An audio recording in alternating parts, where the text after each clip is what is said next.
Hello everyone, Derek's Damn Toys, and today we've got a fairly unique, interesting action figure review, at least for me it is.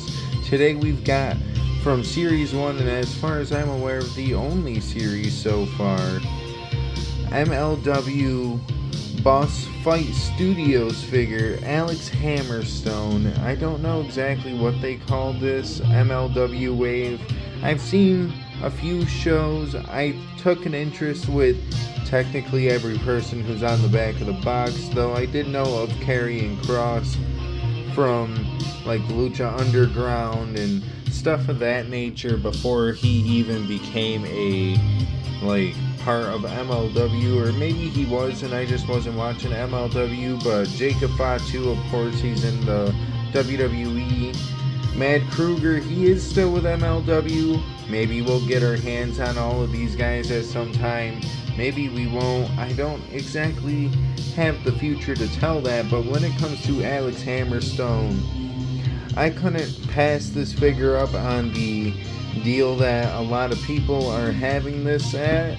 This was probably the best one I could find on MerryCart. I think I paid like $30 for it? I'm not exactly too sure. Either way, why don't we get into this action figure review and get Alexander Hammerstone out of the plastic prison, shall we? Alrighty, you guys, now that we've got Alex Hammerstone out of the box, we can go over all of the accessories. I was just trying to get through that sentence all in one. He does come with quite a bit of accessories, no weapon accessories, but he does come with a championship, which is a little different compared to the other three figures in the wave. He has a belt, none of the other three do, but the other three come with weapons, fairly unique weapons as well, if I do say the least, but hopefully we can get into that if I do end up getting those figures. First things first, he does come with 3 different sets of hands, and they're a little bit unique compared to the AEW and the Jazzwares. Yeah, the AEW Jazzwares and the WWE Mattel figure lines. So, as you can see with the fist hands, they look fairly similar articulation wise. Of course, the joint itself looks a little weird. It's like it screws in there. And that's how all the hands are, don't worry, Speaking of all the hands, I'm kind of sad that this one does not come with any hand tape like the other two do. But you've got a set of fist hands, you've got a set of open hands, and you've got a set of weapon holding hands. And his weapon holding hands actually rock from the side, if you can kind of tell there. His articulation is from the bottom there. I don't know if you've seen any MLW figure reviews before, but that's actually kind of a unique feature. I feel like for weapon holding hands, it may make shots look a little bit better. But of course, with all that being said, you of course got these nice red shades here. Kind of just simple but yet effective. The red shades itself with the silver outlining kind of matches with his red, white, and blue with the kind of silverish texture there on the white jeans, like tights look. Of course, getting into the belt itself, it's not a terrible championship. It's just a little weird when you consider none of the plates are actually sculpted, like they're not their own separate piece. But it's still nice to have a unique championship here nonetheless. Looking at it up close, you've got the MLW World Heavyweight Championship. Of course, the MLW is the only thing in color there. If I recall, that is kind of accurate.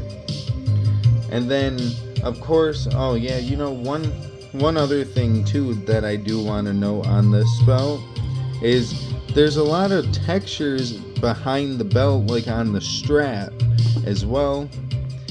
And then of course getting into the head scan, because you do get 2 different head scans. You've got one with his hair all slicked back, kind of looking like Chris Hemsworth, if I'm gonna be honest with you, but I do like the way it looks.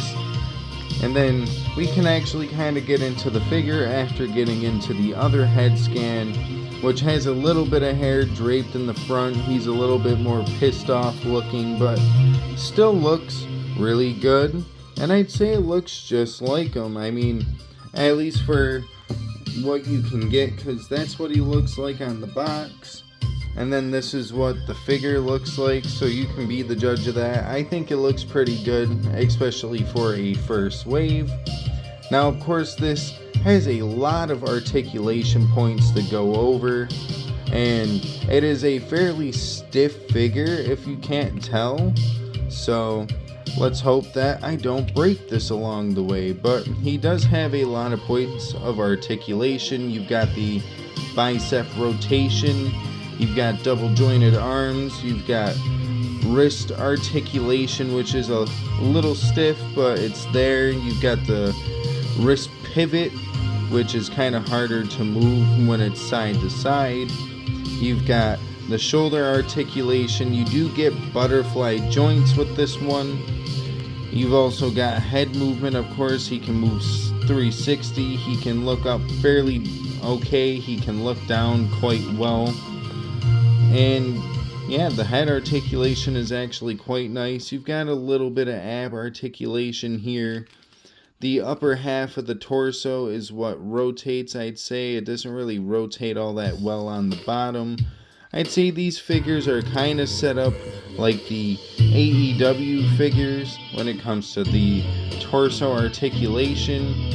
So you could say these are kind of like the AEW Supreme figures, though he has a fairly unique like upper leg cut. It doesn't cut into the figure itself, so the details are left there, but it does make articulation feel a little bit weird. But as you can see, he's got a really nice kick forward. Like, this man can do a bigger big boot than most figures can in any company line, and he doesn't have D'Lo Brown syndrome when you try to go put his leg back down.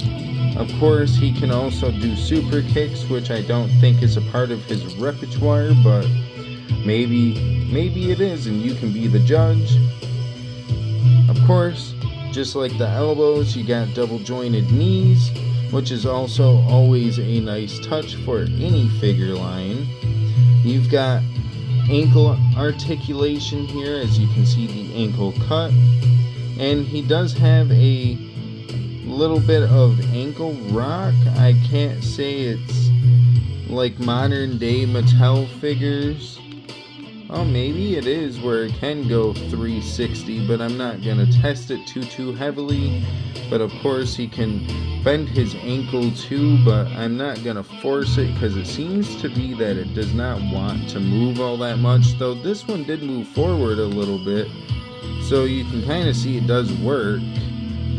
Anywho, why don't we get this man all posed up and we can kind of just get our final thoughts in about this unique action figure review.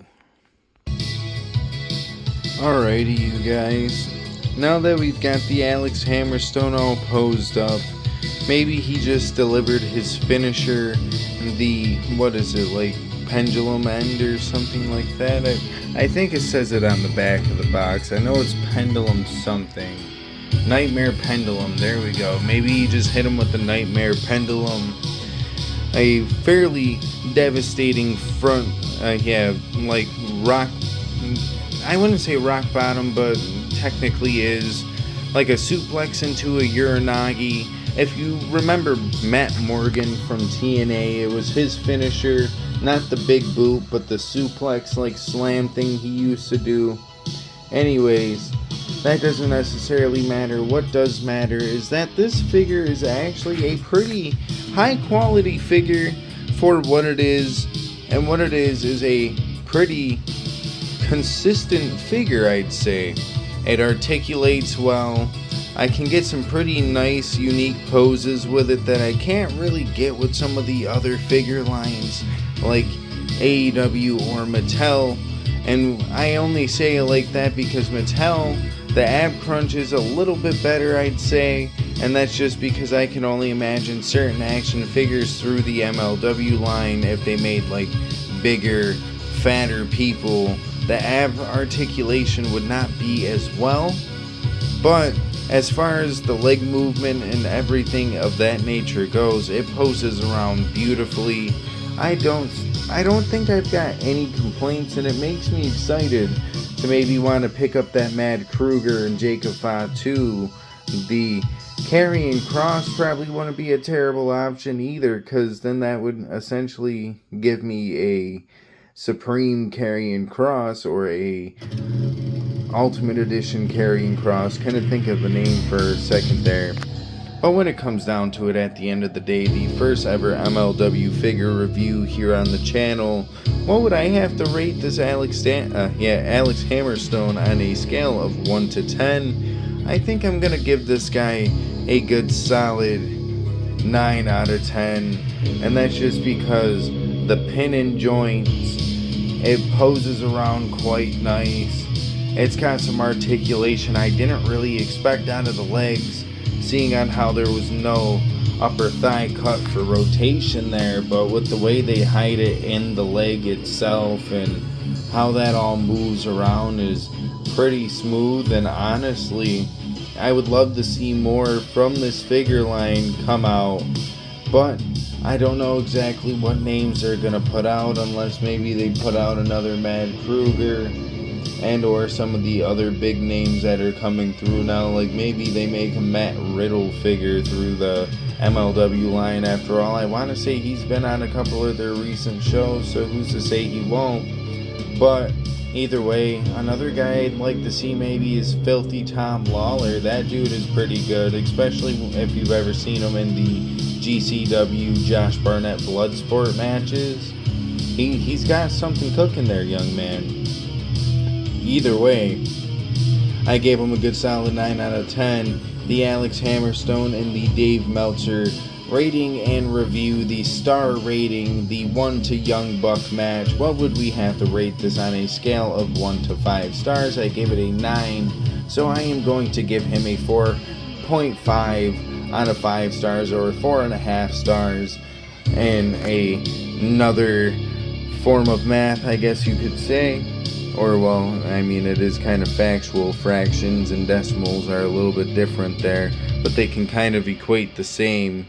Either way, we got this all said and done, so I digress. I'm not going to say anything too much, but one other little detail that I do love about this figure, besides all the deco here on the trunks, besides the fact that the belt is actually sculpted on, this wrist tape here is actually not just sculpted, but it is a separate piece from the arm. So that actually makes that quite nice. But speaking of quite nice, hopefully we can nail this outro. So, let me give it the good old attempt, the good old college try. Gotta clear the throat out. So, if you like this video, feel free to like the video. If you did not like the video, womp womp, I guess. But if you did like the video, feel free to go check out some of my other action figure content, such as, other action figure reviews. We did just review Braun Breaker, this Logan Paul, and quite a few other action figures over the past number of days and weeks. And hopefully, we will have more to come here on the channel. Especially with me taking a small little hiatus from the Fed. I just kind of want to try to work some smaller details in, maybe get some lesser known names, or not lesser known names, but to the brand spots on the card and stuff of that nature, and how I'm gonna work around certain ideas, especially with it being a highlight format. Maybe I can work a few more matches in on each card.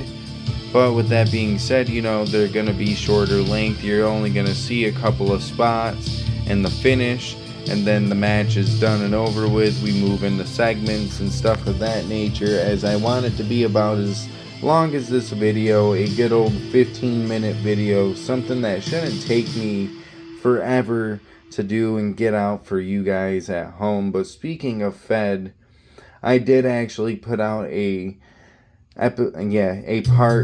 last part, the main event to Ladder War. If you haven't checked it out, you definitely should. We had a 8-man ladder match for the Case of Defiance ladder match. Briefcase and a ladder match, and that briefcase holds the opportunity to cash in on the World Heavyweight Championship.